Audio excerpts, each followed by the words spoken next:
You're listening to Your Words Unleashed podcast with host Dr. Leslie Wong, helping women scholars master their writing habits and publish a book that matters.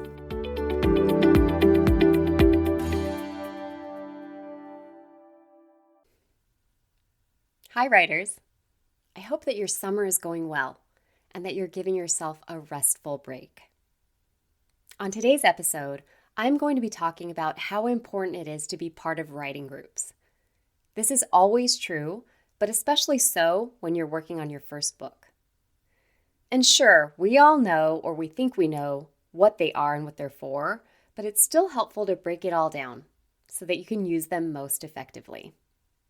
You can find the full transcript of this episode at yourwordsunleashed.com/12. So let's start with why you need at least one writing group. The basic reason is that humans are social animals, and we need a combination of emotional support, practical feedback, and external accountability to get things done in a timely manner. Of course, people fall along a spectrum in terms of their own levels of internal motivation. But even the most internally driven people do better when others are counting on them for something. How many of you race to finish things the day or two before a big deadline? I'm not saying this is the healthiest way to accomplish things, as it's pretty stressful, but you do get it done, right? My coaching clients tell me all the time that they focus much more on their writing in the few days before they meet with me, because they know I'm going to ask them about their progress. But even more than giving external accountability, writing a book is a notoriously lonely journey for most authors. Working together with others who are invested in you and your project can create a sense of camaraderie, community, and most importantly, belonging that can be very hard to muster up on your own over long stretches of time. So let's talk about the different kinds of writing groups and why you might want to form at least one of each. I believe that there are really only two kinds of academic writing groups. The first is the co-working group, and the second is the feedback and accountability group. Let's start by talking about co-working groups. It's just like it sounds. You find an agreed upon time with one or more other people, and then you write together for a scheduled period. This could be either in person or online. Both work well. Meeting on Zoom is great for folks who aren't in the same location or who don't have much flexibility in their schedules, like parents of young kids. Alternatively, meeting in person can be hugely motivating because you can choose a cool, interesting, or inspiring place to work. And one thing I've noticed is that working in a beautiful place can lead to really beautiful writing. And even though it can be much easier to roll out of bed and start writing in your PJs, sometimes it feels really good to put on some real clothes, brush your hair, and leave the house to talk with people face to face. So what's the best way to run a co-working group? First, you need to find some people who are open to the idea and have space in their schedules. You can even just find one other person to work with, but make sure that this person is generally reliable and you can count on them to show up. Next, to get the most out of your group, the UNC Chapel Hill Writing Center offers some useful tips you should consider ahead of time that I'm about to share. And if you want the link, check out the transcript of this episode on my website.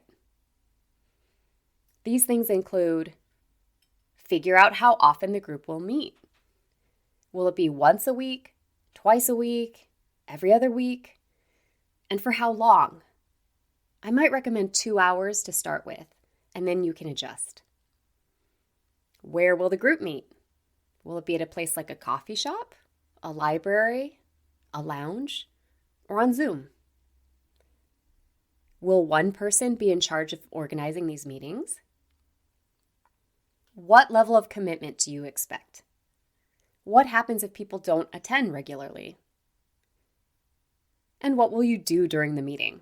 How much time will you spend socializing?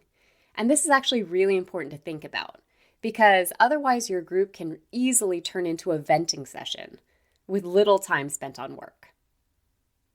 So will you discuss general writing problems, check in about the week's writing activities, and/or state your writing goals for the coming week? So once you've made some decisions about how you're going to co-work, you can get down to business. There is really no one way to run these groups, but here's some suggestions you could try for a 2-hour-long work session. First, everyone go around and state what specific task you'll be working on for the next hour. Or you could split that up into 2 Pomodoros.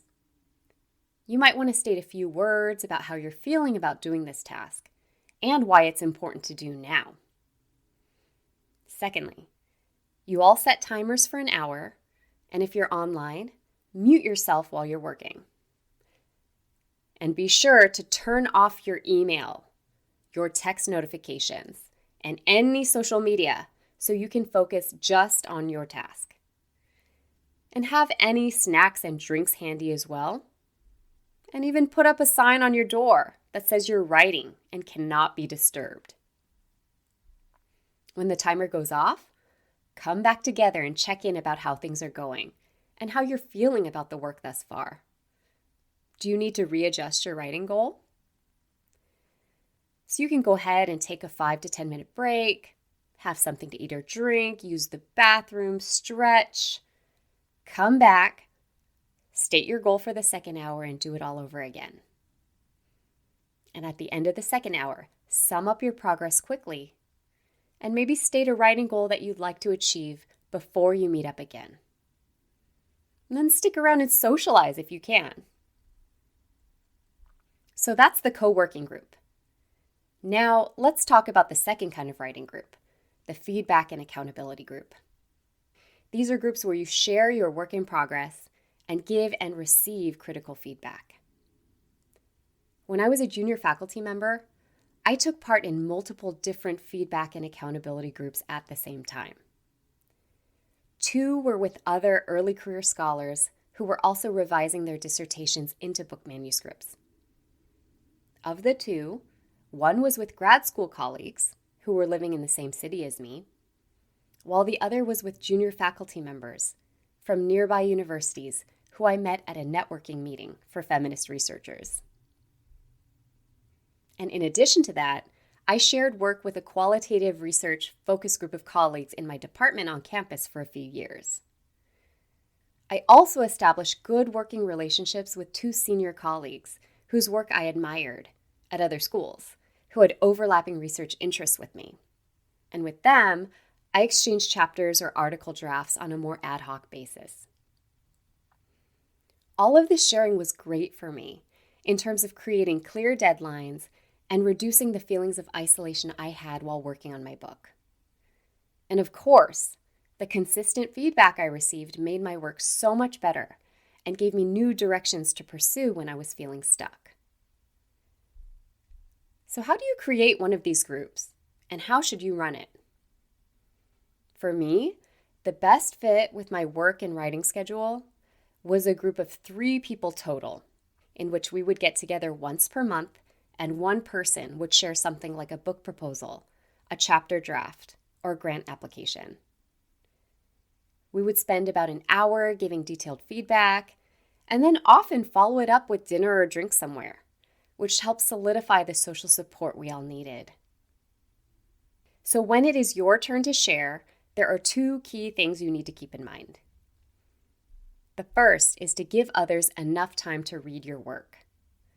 People's schedules are incredibly busy, and going over a chapter in a detailed way can take an hour or longer. So try to send your piece to people at least 10 days before you meet, although I know that can be really hard. The second thing you need to do is to convey in your email the specific type of feedback you would like to receive. Are there particular places you're feeling stuck? Do you want to know if the argument makes sense? Are you concerned about the theoretical framing or the logical flow of the piece? Things like that. On another note, Sometimes people wonder whether they need to form a group with other people who share your research interests. And I would say that it's useful, but not really necessary, to have major overlap in your research areas, as long as everyone uses similar theories or methods. I've been part of long-standing groups where I really didn't have much background knowledge about other people's topics. Sometimes that can lead to the best comments because you're giving feedback as an educated, interested reader, rather than as an expert. And ultimately, we want our books to be read by both audiences, right? And finally, here are 3 other pieces of advice for getting the most out of your feedback and accountability groups. The first is to be conscious of how you receive feedback and try not to take it personally. This can be so difficult to do sometimes because academics are taught to conflate ourselves with our ideas and our projects. And I encourage you to intentionally try to separate these things. You are your own person who is a channel and a conduit for amazing ideas that are meant to be out in the world. The comments you receive from your writing group are likely the same kinds of feedback you're going to receive from reviewers, but probably kinder. So always give others benefit of the doubt that the constructive criticism they provide is meant to help your ideas improve so they can be published and add to the dialogue in your field. The second point is not to get too much feedback on your work. I know that many of you are not in danger of this, and the greater challenge will be to put together a sustainable set of writing groups. But I am familiar with folks that have everyone in their life read and give feedback on their work. This includes multiple writing groups, grad school advisors, current mentors, as well as their friends and family members. You can reach a point where you really have too many cooks in the kitchen and need to trust your intuition about your own work. And this leads into the third point, which is that you ultimately need to decide what feedback you will implement and what you can ignore. Regardless of whether the comments are from your writing group members or from article or book reviewers. Just because someone wants you to change, add, or subtract something does not mean you have to do it. And for anyone with people-pleasing tendencies, it can be even harder to decide which direction to go with your work. And for that, I encourage you to ask yourself, if other people's opinions did not matter here, what would I do? And honor the answer that comes up. So I hope that gives you some good ideas for how to create and run effective writing groups.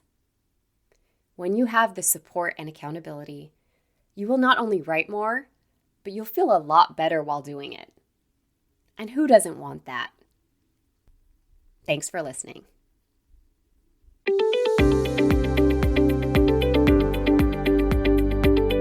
Thanks for tuning in to Your Words Unleashed podcast. If you enjoyed this episode, please share it with other writers or leave a rating and review. To find the full transcript and catch all the latest from me, check out my website, yourwordsunleashed.com. I'll talk to you next time. Happy writing!